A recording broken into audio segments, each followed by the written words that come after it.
Hello साथियों, मैं सुमित आपका प्रेपअप एकेडमी के यूट्यूब चैनल पर वेलकम करता हूं। साथियों, जैसा कि हम लोग आर.एस. अग्रवाल की जो बुक आती है उस कम प्रतिशत चैप्टर डेली पढ़ रहे हैं, जो कि आपको यहां पर बुक शो भी हो रही है। तो आई थिंक हमारे कितने क्वेश्चंस कंप्लीट हो गए थे, कोई बताएगा? हाँ जी, ओके, आई थिंक 78 क्वेश्चंस पिछली वीडियो में कंप्लीट कर लिए थे, है ना? तो चलिए 79 क्वेश्चंस की ओर बढ़ते हैं, सीधा 79 क्वेश्चंस की ओर बढ़ते हैं। 79 क्वेश्चन क्या कह रहा है, चलिए 79 क्वेश्चन की ओर बढ़ते हैं। उसने कहा है कि 40% मशीनों पर, 40% मशीनों पर, 40% किस पर खर्च किया? मशीन पर। ओके, नेक्स्ट क्या है कि 25% भवन पर, 25% किस पर खर्च किया? भवन पर खर्च किया। और अब उसने आगे बोला है कि 15% किस पर खर्च किया? 15% खनिज धातु पर, यानी खनिज पर खर्च किया, खनिज धातु पर खर्च किया। ओके, और 5% किस पर खर्च किया? 5% खर्च कर दिया फर्नीचर पर। 5% किस पर खर्च किया? फर्नीचर पर उसने खर्च कर दिया। किसने? हरीलाल ने। तो बताइए दोस्तों, टोटल कितना खर्च कर दिया? बताइए टोटल कितना खर्च कर दिया? 40 और 20, 40 और 25 कितना हुआ? 65, और 65 और 15 80, 80 और 5 85, यानी 85% उसने क्या कर दिया? कुल खर्च कर दिया। बोलो, कुल खर्च कर दिया। बात आ रही है समझ में? और जब 85% कुल खर्च कर दिया तो उसने क्या कहा? उसने ये कहा कि अब उसके पास 52,200 रुपये शेष रहे। कि कितने रुपये शेष रहे? 52,200 रुपये शेष हैं। 52,200 रुपये शेष रहे। तो आपको बताना है कि उसके पास कुल राशि कितनी थी, यानी उसके पास कुल धन कितना था। तो चलिए आइए, आप मुझे एक बात बताइए कि 40% मशीनों पर, 25% भवन पर, 15% खनिज पर और 5% फर्नीचर पर, यानी कुल मिलाकर ओवरऑल 85% उसने खर्च कर दिया। तो ध्यान से सुनिए, 85% की मीनिंग निकालिए। 85% की मीनिंग होती है 85/100। 85/100 आप काटिए, 5 × 5, 5 × 7 35, 5 × 2 10। यानी आप मुझे एक बात बताइए, यानी कुल क्या था उसके पास? कुल थे 20 रुपये और 17 रुपये क्या कर दिए उसने? खर्च कर दिए। बोलो, कुल कितने थे? कुल पैसा था उसके पास 20 और कितना खर्च कर दिया? 17 रुपया उसने खर्च कर दिया। तो बात ध्यान से सुनिए, जब 20 रुपये थे और 17 खर्च कर दिए तो बचाया कितना? या उसके पास बचे कितने? 3 रुपये बचे ना? बोलो, यानी मैंने मुझसे क्या कहा कि 20 रुपये थे और 17 रुपये उसने खर्च कर दिए, यानी जिसका जिक्र किया गया है। तो उसके पास पैसा अब कितना रहा? उसके पास कितना पैसा रहा? 3 रुपये शेष रहे। और ये 3 की जगह कितना है? ये 52,200 रुपये शेष है। 52,200 रुपये शेष है। तो बताइए कितने गुना है? बताइए जी कितने गुना है? 3 × 3, बोलो, 3 × 3, 2 2 हो गया, 3 × 7 21, 3 चौक 12, यानी 00। तो इधर भी इतना ही आ जाएगा, 1 7 4 00, इतने से गुणा इधर करा दीजिए, यानी 3 0 तो ये आ जाएंगे। देखो, 2 चौक 8, 2 7 14 का 4 हासिल 1, 2 1 2 और 1 3, यानी ये इसके पास कितना आय था? यानी 3,48,000 कितनी थी उसकी कुल आय थी। बात आ रही है समझ में? जो लोग इस वीडियो को पहली बार देख रहे हो तो उनसे निवेदन है कि आप लोग पीछे जाइए और पिछली वाली वीडियो को देखिए, तभी आपकी कुछ ज़्यादा समझ में आएगा। तो चलिए जल्दी से इसको नोट करिए, जल्दी से फटाफट इसको नोट करिए।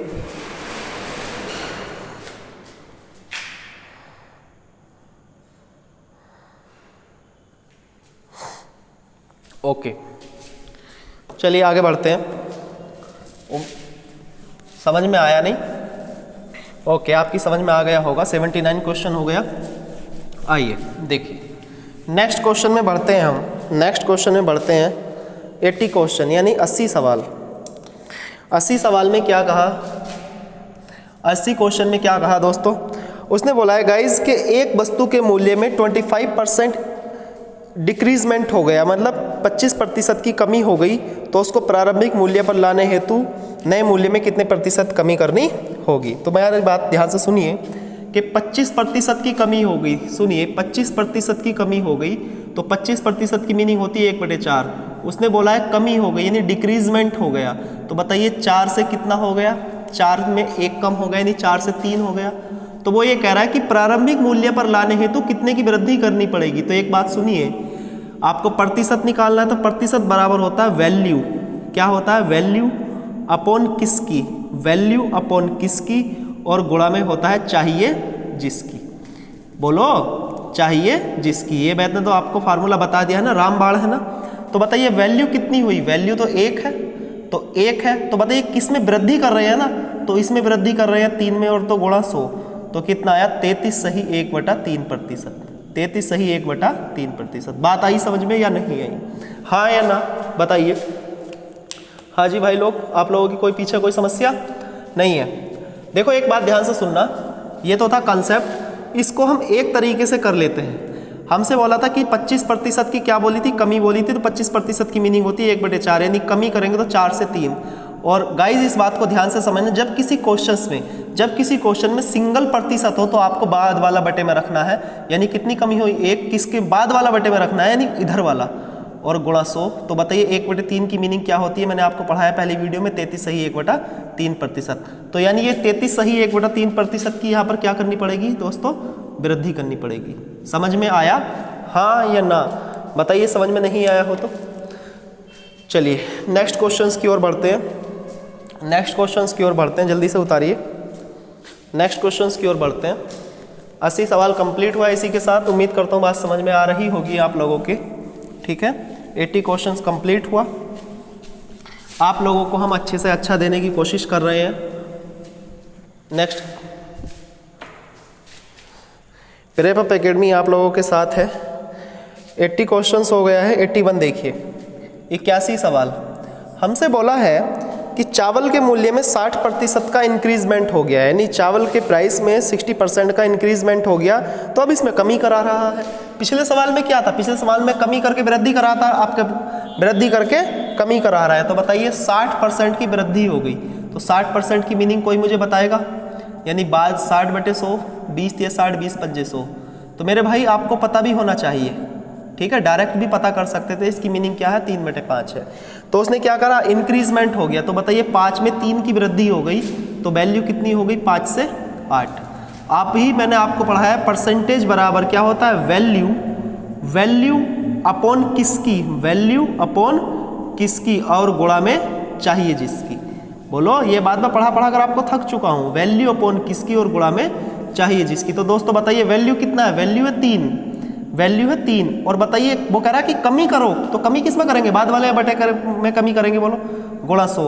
और मुझे एक बात बताइए 3/8 की मीनिंग क्या होती है, 37.5%। बोलो हाँ या ना। तो ये क्या करनी पड़ेगी, कमी करनी पड़ेगी दोस्तों। समझ में आया? किसी भाई बंधु को कोई समस्या, किसी बात का गाइस, किसी को कोई तकलीफ है, किसी समस्या से वह गुजर रहा हो तो बताइए। हमारे क्वेश्चंस उसकी समझ में आ रहे हैं या नहीं आ रहे हैं देवी एंड सज्जनों? तो चलिए नेक्स्ट क्वेश्चंस की ओर बढ़ते हैं। 81 है, तो उम्मीद करता हूँ ये बात आपकी समझ में आ रही होगी। आपका 82 सवाल ये रहा आपकी स्क्रीन पर। ओके रुकिए 82 घर से, 83 घर से और 84 घर से, मतलब बिल्कुल फोटो स्टेट कॉपी है। कौन कौन से होमवर्क में लिख लीजिए, 82, 83 और 84। ज़्यादा अच्छा रहेगा कि यदि आप इस बुक को खरीद लो, ठीक है। 82, 83, 84 सवाल बिल्कुल फोटो स्टेट है, घर से करना है। देखिए 85 क्वेश्चंस में पे हम चलते हैं। हमसे बोला है कि जल कर में 20% वृद्धि होने तथा इसकी खपत में 20% कमी होने पर इसके मद में कितने प्रतिशत की कमी होगी। चलिए ध्यान से सुनिए। जल कर में यानी खर्च बराबर क्या होता है, मूल्य गुणा खपत। तो मेरे दोस्तों एक बात ध्यान से सुनना, एक बात आप ध्यान से सुनना। ओके बताइए मूल्य में कितनी वृद्धि हो गई, जल कर का मतलब एक मूल्य ही है, 20% की कमी हो गई। कितनी हो गई, 20% की वृद्धि। तो बताइए 1/5 मीनिंग होता है, यानी 5 से कितना हो गया, 6 हो गया। बोलो ओके। नेक्स्ट बोला है इसकी खपत में, यानी इसकी खपत में कितना कमी हो गया, 20% का कमी हो गया। 20% का क्या हो गया, 1/4 से यानी कमी हो गया। तो बताइए 4 से 3। समझ में आया? और आप लोग मुझे एक बात बताइए, सॉरी 1/5 होता है तो 5 से 4। मैं इसको 25% समझ बैठा, तो समझ में आया? तो हमसे बोला है कि खर्च में क्या प्रभाव पड़ा, तो खर्च बराबर क्या होता है भाई, मूल्य गुणा खपत। क्या होता है, खर्च इज इक्वल टू मूल्य गुणा खपत हम जिसको बोलते हैं। तो सुनिए 5 पंजे, इसकी गुणा लगाइए, 5 पंजे 25, यहाँ पर गुणा लगाइए 6 चौके 24, यानी हमारा जो खर्च था वो पहले 25 था, अब 24 हो गया। तो बताइए कितना कम हो गया, 1 कम हो गया। किस पर कम हुआ, 25 पर कम हुआ, और गुणा 100।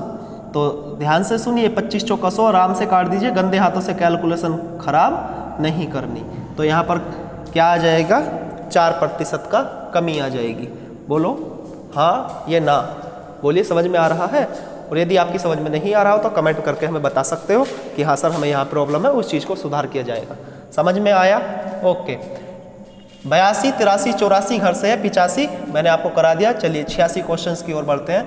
वीडियो को पॉज किया करो और आप फिर नेक्स्ट क्वेश्चंस को देखा करो, ठीक है ना, या स्क्रीनशॉट लेकर आप उस चीज़ को समझा करो। देखिए सब फीलिंग का खेल है, जितना फीलिंग लोगे उतना मज़ा आएगा जीवन में। 85 हो गया। ऐसी देखिए 86 सवाल आपका घर से है, 86 सवाल आपका घर से है, 86 आपका सवाल घर से है। ये भी बिल्कुल क्या है, सेम है। 86 क्या है, होमवर्क है। 86 क्वेश्चंस आपका होमवर्क है, इस सवाल को अपने आप कर लेना, ठीक है ना, ओके। 87 क्वेश्चन पर आते हैं, 87 पर आते हैं। 87 में क्या बोला है कि ए की आय बी की आय से 20% अधिक है, यानी यहाँ पर बोला है ए की आय बी की आय से 20% अधिक है। तो देखो मैं ज़्यादा यहाँ पर आपको लॉजिक तो काफ़ी है ऐसा करने के कि 20% की मीनिंग निकाल लेंगे, बाकी और कुछ करते फिरेंगे। तो हमसे बोला कि ए की आय बी की आय से 20% अधिक है। तो दोस्तों हम इसको ऐसा क्यों ना कर लें कि ए की अधिक है तो जिसकी नहीं पता तो उसकी तो 100% ही है ना, 100 ही है। तो बताइए इसकी कितना हो गया, 120, 20% अधिक है। अब कर लीजिए 20 छक्का 120, 20 पंजे 100, बोलो। तो आपसे बोला है कि बी की आय ए की आय से कितना कम है, तो बताइए कितना कम है, कितना कम है, 1 कम है। किससे, ए से, जिसकी मीनिंग से निकलती है ना, ए से, तो उसकी मीनिंग बटे में जाती है, तो 1/6 हो जाएगा और गुणा में 100। तो अभी बताइए 1/6 की मीनिंग क्या होती है, 16 सही 2/3%। बोलो हाँ या ना। उम्मीद करता हूँ बात समझ पा रहे होंगे। जल्दी से इसका स्क्रीनशॉट लीजिए, हमको ये किताब आपको ख़त्म कराना है और जल्दी करानी है, तो इसलिए हम ज़्यादा आपसे यहाँ पर बातें नहीं कर रहे, क्योंकि बात करने से नंबर नहीं आएगा, काम करने से नंबर आएगा, पढ़ने से नंबर आएगा, ठीक है ना, ओके। आगे चलिए, 87 क्वेश्चन इसी के साथ कंप्लीट किया, आप स्क्रीनशॉट ले लिया करो। 88 क्वेश्चंस की ओर बढ़ते हैं। आप लोगों की समझ में आ गया ना, जो लोग पीछे बैठे हो, पीछे वाला नेटवर्क जा रहा है पीछे तक। चलिए 87 हो गया, 88 आइए 88 क्वेश्चंस की ओर बढ़ते हैं। 88 क्वेश्चंस की ओर बढ़ते हैं। हमसे बोला है कि ए की आय बी की आय से 25% कम है। देखिए बिल्कुल सेम सवाल है, ए की आय बी की आय से 25% कम है, यानी बी की अगर 100 है तो इसकी कितना है, 75 है, यानी 25 कम है। तो आप काट लीजिए 25 से 75 और 25 चौके 100। तो नेक्स्ट बोला है आपसे कि ए की, मतलब आपसे बोला कि बी की आय ए की आय से कितना अधिक है, ठीक है। तो बताइए कितना अधिक है दोस्तों, 1 अधिक है गाइज, किससे, ए से, जिसकी मीनिंग से निकलेगी वो बटे में जाएगा, यानी 1/3 और गुणा 100। और बाबला आदमी इस बात को बता देगा। बोलो 1/3 की मीनिंग क्या होता है, 33 सही 1/3%। उम्मीद करता हूँ ये बात भी आप लोग समझ पा रहे होंगे और आपको ये बात ज़्यादा दिमाग में, मतलब अंदर तक जा रहा होगा, है ना, ठीक है। 88 क्वेश्चन का जल्दी से स्क्रीनशॉट लीजिए। 89 क्वेश्चंस की ओर बढ़ते हैं। 89 क्वेश्चंस की ओर बढ़ते हैं। 89 क्वेश्चंस की ओर बढ़ते हैं। 89 क्वेश्चंस की ओर बढ़ते हैं। देखिए 89 क्वेश्चंस को पढ़ने से पहले आप लोग थोड़ा सा लॉजिक समझो। 89 क्वेश्चंस पर आगे से बढ़ने से पहले थोड़ा सा आप कुछ चीज़ों को समझो जो मैं बता रहा हूँ। समझिए इस बात को दोस्तों। देखिए हमसे बोला है, कौन सा क्वेश्चन है, 89 क्वेश्चन है ना, ओके 89 क्वेश्चन है।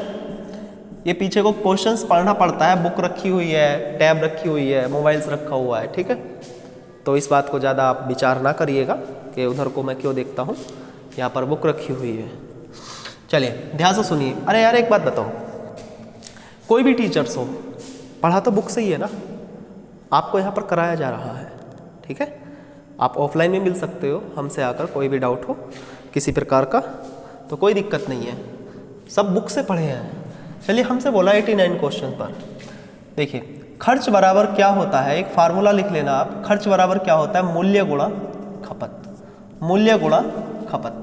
बोलो, अगर दोस्तों मैं यहाँ से मूल्य निकालने लगूँ, अगर मैं यहाँ से मूल्य निकालने लगूँ तो मूल्य बराबर क्या आएगा?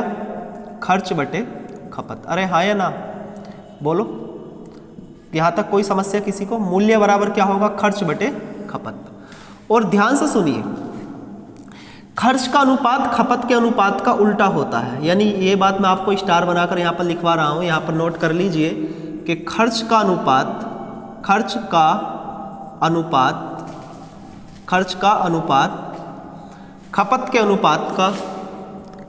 के अनुपात का उल्टा